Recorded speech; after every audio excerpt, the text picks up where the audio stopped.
अस्सलाम वालेकुम नाज़रीन, दुनिया भर से में आपका इस्तकबाल है। मैं हूं अब्दुल मुग़नी सिद्दीकी। आगे बढ़ने से पहले सुर्खियों पर डालते हैं एक नज़र।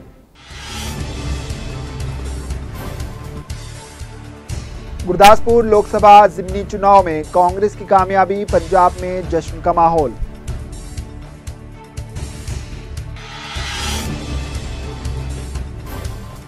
गुरदासपुर में बीजेपी की करारी शिकस्त, मोदी सरकार के मुंह पर तमाचा। नवजोत सिंह सिद्धू का रद्द अमल, कहा गुजरात में भी जीत हासिल करेगी कांग्रेस।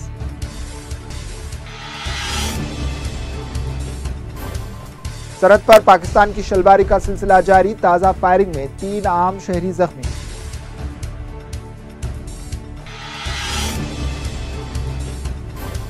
जीएसटी ने दिवाली की चकाचौंध कम कर दी, ताजरीन और कारोबारियों ने मंदी का किया एतराफ।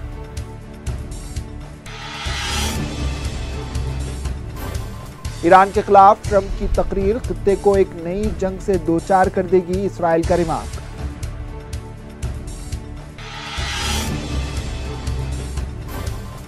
इराक में हालात कशीदा, कुर्दों और आम लोगों के माबैन झड़पें हुई शदीद।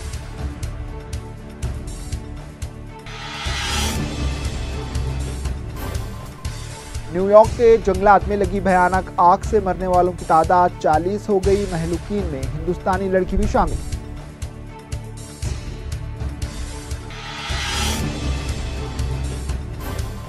और सोमालिया के दारुल हुकूमत मोगादिशु में बम धमाके के महलूकीन की तादाद 85 हो गई, दर्जनों जख्मी।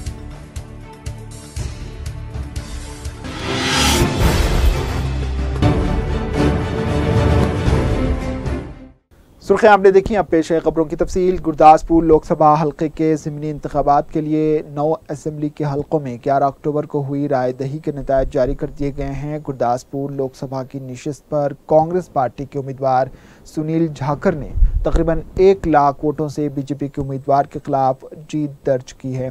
गुरदासपुर लोकसभा इंतखाबात की वोटों की गिनती के लिए 2 मरकज़ कायम किए गए थे, जहां पर सख्त सिक्योरिटी के दरमियान वोटों की गिनती अमल में लाई गई।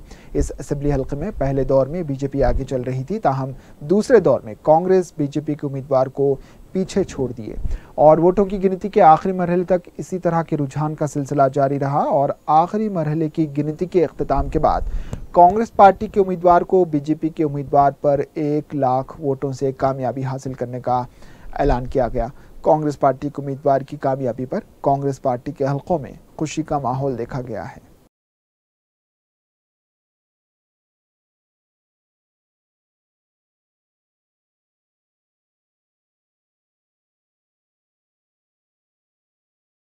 इस दौरान कांग्रेस पार्टी के उम्मीदवार सुनील झाकर ने गुरदासपुर इंतखाबात के नतायज पर कहा कि ये कामयाबी कांग्रेस लीडर और पंजाब के वज़ीर आला कैप्टन अमरिंदर सिंह की है।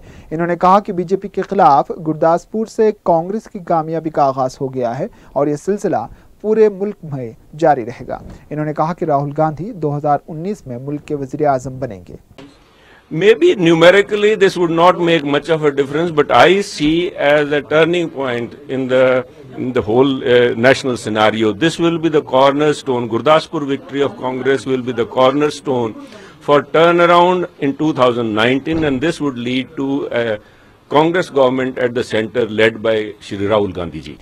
पंजाब की रियासती वजीर नवजोत सिंह सिद्धू ने गुरदासपुर लोकसभा ज़िमनी इंतखाबात में कांग्रेस पार्टी की कामयाबी पर खुशी का इजहार किया और कहा कि पंजाब के अवाम ने इस फतह के जरिए नायब सदर राहुल गांधी को दिवाली का तोहफा दिया है। इन्होंने कहा कि ये कामयाबी कांग्रेस कारकुनों की कामयाबी है। इन्होंने कहा कि कांग्रेस की इस बड़ी कामयाबी के साथ पंजाब में बीजेपी और अकाली दल की कमर टूट गई। इन्होंने कहा कि पंजाब की आवाम ने गुरदासपुर इंतखाबात के जरिए बीजेपी को एक जबरदस्त तमाचा मारा है, जिसकी गूंज पूरे मुल्क में सुनाई देगी और इस थप्पड़ की गूंज पूरे हिंदुस्तान में गई है। And we've sent a beautiful gift packed with a red ribbon to Diwali gift, सही बोला, दिवाली गिफ्ट। और पटाखे पहले ही छूट रहे था ठा ठा। And this gift is to our would-be president, Shri Rahul Gandhi, because it sets the tone. Like a test match, the first 2 sessions will set the tone. You see, it will be a shot in the arm for the Congress. The Congress sent the messages through the 77 seat victory. Now with this, I think ये नींव धरेगा विश्वास की. और today the BJP will be feeling that the Akali Dal in Punjab, especially the Jija Sala, has become a burden. आम आदमी party के उम्मीदवार सुरेश खजूरिया ने गुरदासपुर इंतखाबात के नतायज पर मायूसी का इजहार किया है. इन्होंने कहा कि हुक्मरान जमात ने इक़्तिदार का बेजा इस्तेमाल करते हुए गुरदासपुर इंतखाबात में जीत हासिल करने की कोशिश की है. वज़ीर आज़म नरेंद्र मोदी और पार्टी सदर अमित शाह ने हिमाचल प्रदेश असेंबली इंतखाबात में पार्टी के उम्मीदवारों के इंतखाब के लिए एक अहम इजलास मुनक़्क़िद किया. इस इजलास में बीजेपी के अहम लीडरों ने हिस्सा लिया, जिसमें रियासत के 2 बार वज़ीर आला रह चुके प्रेम कुमार धूमल और मरकजी वज़ीर JP नड्डा भी शामिल थे. इस मौके पर हिमाचल प्रदेश इंतखाबात में पार्टी के उम्मीदवारों के नामों को हतमी शक्ल देने पर तबादला ख्याल किया गया. याद रहे कि 9 नवंबर को हिमाचल प्रदेश में असेंबली इंतखाबात के लिए एलामिया जारी कर दिया गया है और 16 अक्टूबर से पर्चे नामजदगी की अदखाल का आगाज़ होगा. 23 अक्टूबर को पर्चे नामजदगी की आखिरी तारीख मुकर्रर रखी गई है. बीजेपी के कायदीन ने बताया कि बीजेपी की मरकजी इलेक्शन कमेटी में रियासती इंतखाबात की 68 नशिस्तों के लिए मुमकिना उम्मीदवारों के नामों को हतमी शक्ल दे दी गई है और तमाम उम्मीदवारों के नामों का ऐलान कर दिया जाएगा. मरकजी वज़ीर फाइनेंस अरुण जेटली ने वाशिंगटन में जारी अपने दौरे के दौरान मीडिया के नुमाइंदों से बात करते हुए कहा कि अमेरिका में मोदी हुकूमत की जानिब से लिए गए फैसलों की भरपूर तायद की जा रही है और मुल्क की इक़्तिसादी सूरत हाल पर गहरी नज़र रखी जा रही है. इन्होंने गुजरात इंतखाबात के सिलसिले में कांग्रेस पार्टी की तरफ से मोदी हुकूमत पर की जा रही तनकीद को मुस्तरद करते हुए कहा कि गुजरात इंतखाबात के बाद कांग्रेस को इसका जवाब मिल जाएगा. कांग्रेस पार्टी लीडर शकील अहमद ने वज़ीर आज़म मोदी की जानिब से बिहार की आवाम से किए गए वादे को मायूस कुन करार दिया. इन्होंने कहा कि मोदी के दौरे से बिहार की आवाम मायूस है. इन्होंने कहा कि वज़ीर आज़म मोदी ने अपने 3 साल दौरे इक़्तिदार में मुल्क की GDP को 3% तक कम कर दिया और करोड़ों लोगों को बेरोजगार कर दिया है, जिसकी वजह से लाखों लोग भूखमरी की जिंदगी गुजारने पर मजबूर हैं. तो इतनी जल्दी किसी ने देश को पीछे नहीं किया जितना मोदी जी ने किया है. कल ही भूख में देश की क्या स्थिति है दुनिया में, ग्लोबल हंगर इंडेक्स में, जब हम गए थे छोड़ के, UPA का शासन ख़त्म हुआ था, तो ग्लोबल हंगर इंडेक्स में भारत 55वें नंबर पे था, 55. 3 वर्षों में मोदी जी के शासनकाल में 55 से गिर के 100वें पोजीशन पे चला गया है. देश को किसने पीछा किया? मोदी जी ने पीछे किया देश को. उसके अलावा GDP चली गई, 2.2% कम हो गई. भारत जैसे देश की GDP जब 1% कम होती है तो देश को 1.5 लाख करोड़ रुपए का घाटा होता है और 2 करोड़ लोग बेरोजगार होते हैं. अभी हिसाब जोड़ा जाए इस हिसाब से तो लगभग 3.25 लाख करोड़ रुपए का देश को घाटा हुआ और लगभग 4 करोड़ लोग बेरोजगार हो गए. मोदी जी की वजह से देश पीछे चला गया. कांग्रेस पार्टी लीडर संदीप दीक्षित ने मरकजी वजीर स्मृति ईरानी की जानिब से राहुल गांधी को तनकीद का निशाना बनाया जाने पर सख्त बरहमी का इजहार किया है. इन्होंने कहा कि एक शख्स बगैर किसी चुनाव के सीधे मरकजी वजीर बन जाता है और वो आज इख्तिदार की भूख के बारे में बात करता है. इन्होंने वज़ीर आज़म मोदी की जानिब से दिए गए बयान पर कहा कि मुल्क में जिस तरीके से नोटबंदी और GST को लागू किया गया है, इससे साफ वाज़ेह हो रहा है कि कौन मुल्क की तरक्की को नुकसान पहुंचा रहा है. शरद यादव ने गौरी लंकेश के कत्ल के मामले पर बिठाई गई जांच कमेटी को संजीदगी के साथ तहकीकात करने का मशवरा दिया है. इन्होंने कहा कि गौरी लंकेश के कत्ल के जरिए मुल्क में आने वाली नस्ल को मुल्क की तारीख से वाकिफ कराने वाले अफराद और सहाफत की आज़ादी का कत्ल किया गया. इन्होंने इस तरह के वाक़यात की रोकथाम के लिए सख्ती से निपटने का हुकूमत को मशवरा दिया है. ये बहस का मुद्दा नहीं है, ये सरकार की जिम्मेदारी है और सरकार को मुकम्मल तरीके से गौरी लंकेश की गुलबर्गी का तमाम तरह के जो दुनिया को आगे ले जाने वाले लोग थे, पंसारे हों, ये सारे लोग दुनिया को आगे ले जाने वाले लोग, और इन पर हमला होना देश के आने वाले संस्कृति, तहजीब और इंसान बढ़िया बने, उसको रोकने का काम हुआ. ये सीपीएम पार्टी के लीडर हन्नान मुल्ला ने गौरी लंकेश के कत्ल के मामले पर कहा कि मुल्क भर में बीजेपी और आरएसएस गुंडागर्दी और फिरका परस्ती के जरिए इख्तिदार पर कब्जा जमाने की कोशिश कर रही है। इन्होंने केरला में बीजेपी आरएसएस पर होने वाले हमलों को झूठ का पुलंदा करार दिया और कहा कि केरला में बीजेपी और आरएसएस से कहीं ज्यादा बाएं बाजू जमात के कारकुनों का कत्ल हुआ है। इन्होंने कहा कि बीजेपी झूठ को सच की तरह पेश कर रही है।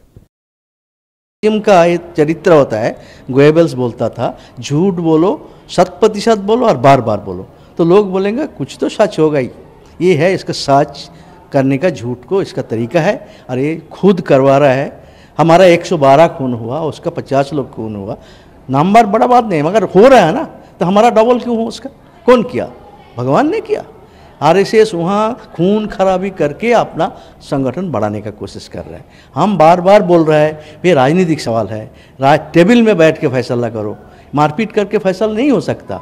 मगर जिस दिन मीटिंग बुलाया हमारे चीफ मिनिस्टर सारे पार्टी को, उसी दिन अरुण जेटली वहाँ पहुँच गए उकसाने के लिए। खबर जम्मू कश्मीर से। जम्मू कश्मीर के सरहदी इलाके राजौरी में पाकिस्तान की शलबारी और फायरिंग के नतीजे में आज भी 3 बच्चे जख्मी हुए हैं। लोगों का कहना है कि पाकिस्तान की जानिब से आज सुबह एक बार फिर अचानक फायरिंग शुरू की गई, जिसके नतीजे में मुख्तलिफ मुकामात पर खेल रहे 3 बच्चे गोलियों की जद में आकर जख्मी हुए। मुकामी अवाम ने पाकिस्तान की जानिब से जंगबंदी की मुसलसिल खिलाफ वर्जी और अचानक फायरिंग पर खौफ और तशवीश का इजहार किया। लोगों का मानना है कि इस शलबारी और फायरिंग से सरहदी इलाकों में वाक़ गाँव में आम जिंदगी मफलूज हुई है। याद रहे कि इस 1 महीने के दौरान होने वाली फायरिंग में 1 सिपाही समेत 5 अफराद हलाक हुए हैं। इंडियन आर्मी ने पाकिस्तान की इस इश्तियाल अंगेजी का मुंह तोड़ जवाब देने का अहद किया है।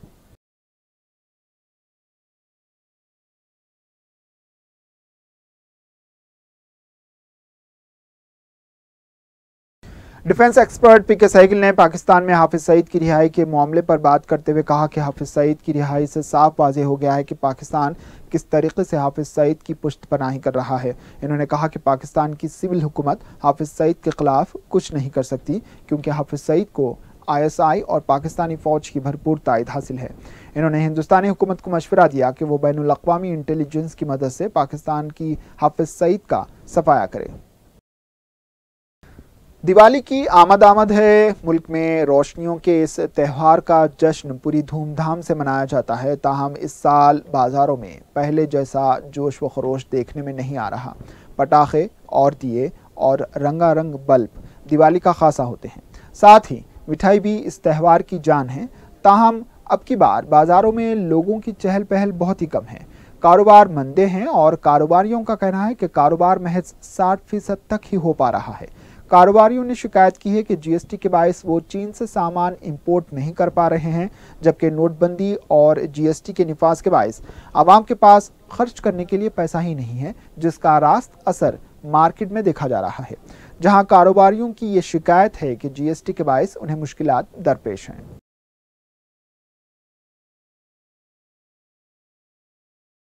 तेलंगाना और आंध्र प्रदेश के मुश्तरका गवर्नर ESL नरसिम्हन ने कहा है कि मुल्क के लिए पुलिस हमेशा से काम करती आ रही है और मुल्क के तहफ़्फ़ुज़ में नौजवानों का अहम रोल है।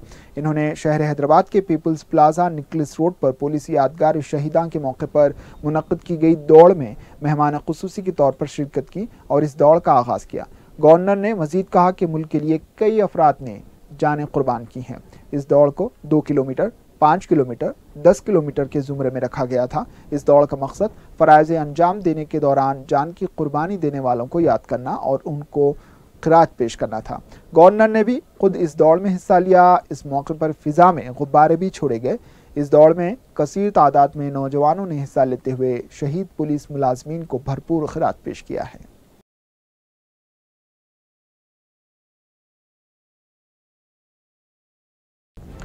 अब लेते हैं एक वक्फा। वक्फे के बाद खबरों का सिलसिला जारी रहेगा।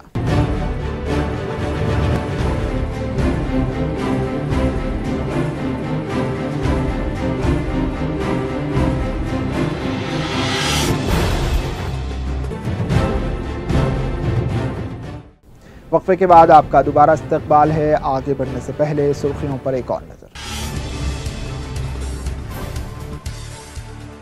गुरदासपुर लोकसभा ज़िमनी चुनाव में कांग्रेस की कामयाबी, पंजाब में जश्न का माहौल।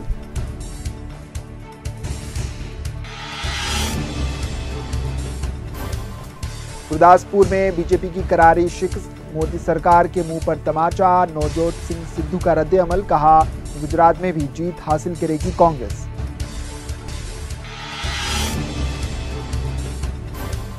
सरहद पर पाकिस्तान की शलबारी का सिलसिला जारी, ताजा फायरिंग में 3 आम शहरी जख्मी।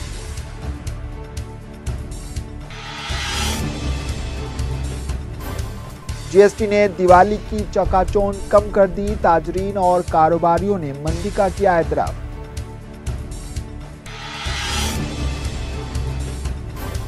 ईरान के खिलाफ ट्रंप की तकरीर, खित्ते को एक नई जंग से दो चार कर देगी, इसराइल का रिमार्क।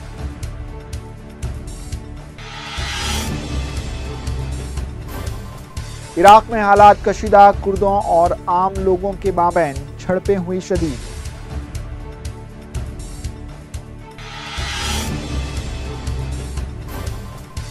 न्यूयॉर्क के जंगलात में लगी भयानक आग से मरने वालों की तादाद 40 हो गई, महलूकीन में हिंदुस्तानी लड़की भी शामिल।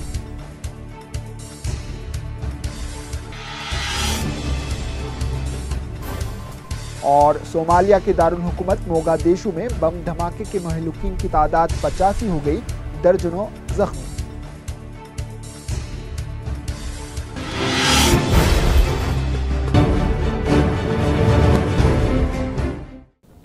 अब बढ़ते हैं बैनुल अक़वामी खबरों की जानिब। अफ्रीकी मुल्क सोमालिया के दारुल हुकूमत मोगादिशु में होने वाले 2 बम धमाकों में कम से कम 80 अफराद हलाक हो गए। पहले धमाके में एक पुरहुजूम इलाके में यह धमाका किया गया, जबकि दूसरा दारुल हुकूमत के मदीना ज़िले में हुआ, जिसमें 2 अफराद हलाक हुए। पहला धमाका मोगादिशु के एक होटल के दरवाजे के करीब धमाका खैज मवाद से भरे एक ट्रक से किया गया, जिसमें तकरीबन 100 अफराद जख्मी भी हुए। जाए वक़ू से मौसूल होने वाली तस्वीर जाहिर करती हैं कि इस जगह पर बहुत बड़ा नुकसान हुआ है। पुलिस का कहना है कि मरने वालों की तादाद में इजाफा हो सकता है। ये वाज़ेह नहीं है कि यह हमला किसने किया है। ताहम मोगादिशु में अस्करियत पसंद तंजीम अल-कायदा से मुंसलिक अल-शबाब ग्रुप इससे कबल भी सोमालिया में इस तरह की कार्रवाइयों में मुलविस रहा है। इस दौरान जख्मियों को अस्पतालों में मुंतकिल कर दिया गया है और अस्पतालों में चंद अफराद की मौत के बाद हलाकतों की तादाद 85 से तजावुज़ कर गई। अस्पताल में हंगामी हालत नाफिज कर दी गई है और हुक्काम ने कहा है कि जख्मियों के मुनासिब इलाज के लिए जामे इक़दाम किए जा रहे हैं। इराक़ी हुकूमत की जानिब से कुर्द जंगजुओं को किरकुक के मुतनाज़ा इलाके छोड़ देने की मुबैना मुद्दत ख़त्म हुई है। कुर्द सिक्योरिटी हुक्काम का कहना है कि यह मोहल्लत इतवार के रोज़ सुबह तक के लिए दी गई थी, लेकिन इराक़ी हुक्काम ने इससे इनकार कर दिया था। फ़रीक़ैन ने किरकुक में दस्ते तैनात कर दिए हैं और कुर्दों और हुकूमत हामी शिया मलेशिया के दरमियान छोटी छोटी झड़पें शुरू हुई हैं। गुज़िश्ता माह कुर्दिस्तान की आज़ादी के लिए कराए जाने वाले रेफरेंडम के बाद से किरकुक में शदीद तनाव है। इराक ने इस रेफरेंडम को गैर कानूनी करार दिया। रेफरेंडम इराक़ी कुर्दिस्तान के 3 खुद मुख्तार सूबों के साथ साथ कुर्दों के ज़ेर कब्ज़ा इलाकों बशमूल किरकुक में कराया गया था। इंतखाबी कमीशन के मुताबिक इराक़ी खित्ता कुर्दिस्तान की आज़ादी पर होने वाले रेफरेंडम में 33 लाख कुर्द और गैर कुर्द शहरियों ने वोट डाले और नतायज के मुताबिक 92% ने आज़ादी के हक़ में फैसला दिया। तुर्की की फौज का पहला काफिला अदलिब पहुंच गया है। अल नसरा फ्रंट की जानिब से जंगबंदी के ऐलान के बाद तुर्की की फौज का यह काफिला बाबल हवा की सरहद अबूर करके अदलिब पहुंचा। तुर्की ने हालिया दिनों ईरान और रूस के साथ किए गए मुआहदे के तहत अपनी फौज शाम रवाना की है। तुर्की का कहना है कि इस इलाके में क़याम अमन में अपना हिस्सा अदा करने के मकसद से फौज रवाना की गई है। पहला काफिला 60 बख्तरबंद गाड़ियों पर मुश्तमिल है। तुर्की की अदलिब आमद पर अमेरिका ने तशवीश जाहिर की है और कहा है कि तुर्की की आमद का मकसद इस इलाके में कुर्दों पर कंट्रोल हासिल करना है।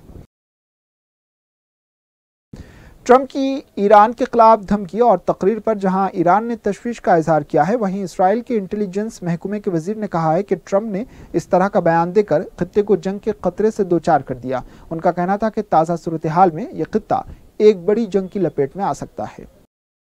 उधर चीन ने कहा है कि इसराइल और अमेरिका की जानिब से यूनेस्को से अलहदगी के ऐलान का इसकी पॉलिसी पर कोई असर नहीं पड़ेगा और वो यूनेस्को में अपनी सरगर्मियां मामूल के मुताबिक जारी रखेगा। चीन ने ईरान के खिलाफ ट्रंप के रिमार्क पर भी तनकीद की है और कहा है कि ट्रंप के इस बयान को यकीनन इश्तियाल अंगेज़ी के तौर पर देखा जाएगा। कतरी हुकूमत ने मुबैना तौर पर हुक्मरान ख़ानदान की मारूफ शख्सियत शेख अब्दुल्ला बिन अली अल सानी के तमाम असासे मुंजमद कर दिए हैं।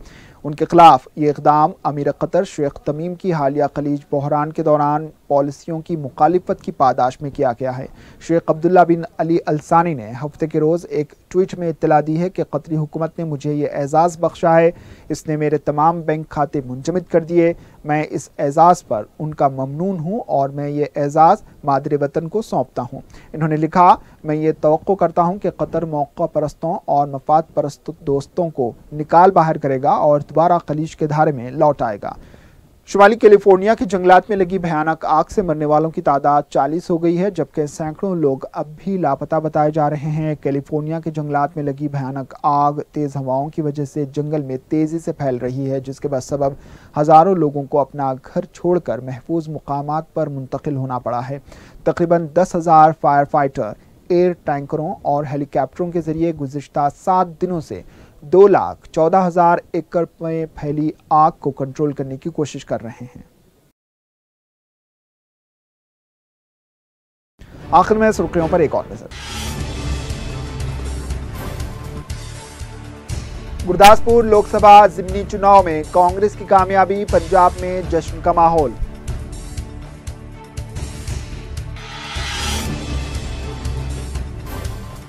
गुरदासपुर में बीजेपी की करारी शिकस्त, मोदी सरकार के मुंह पर तमाचा। नवजोत सिंह सिद्धू का रद्द अमल, कहा गुजरात में भी जीत हासिल करेगी कांग्रेस।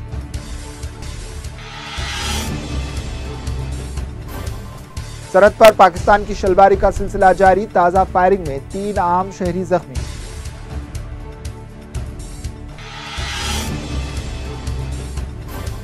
जीएसटी ने दिवाली की चकाचौंध कम कर दी, ताजरीन और कारोबारियों ने मंदी का किया एतराफ।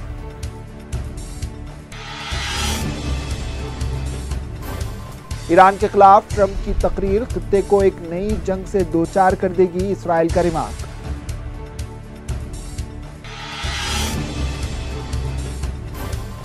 इराक में हालात कशीदा, कुर्दों और आम लोगों के माबैन झड़पें हुई शदीद।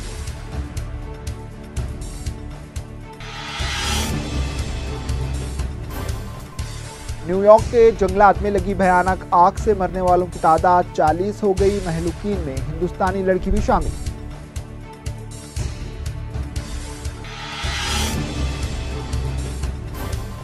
और सोमालिया के दारुल हुकूमत मोगादिशु में बम धमाके के महलूकीन की तादाद 85 हो गई, दर्जनों जख्मी।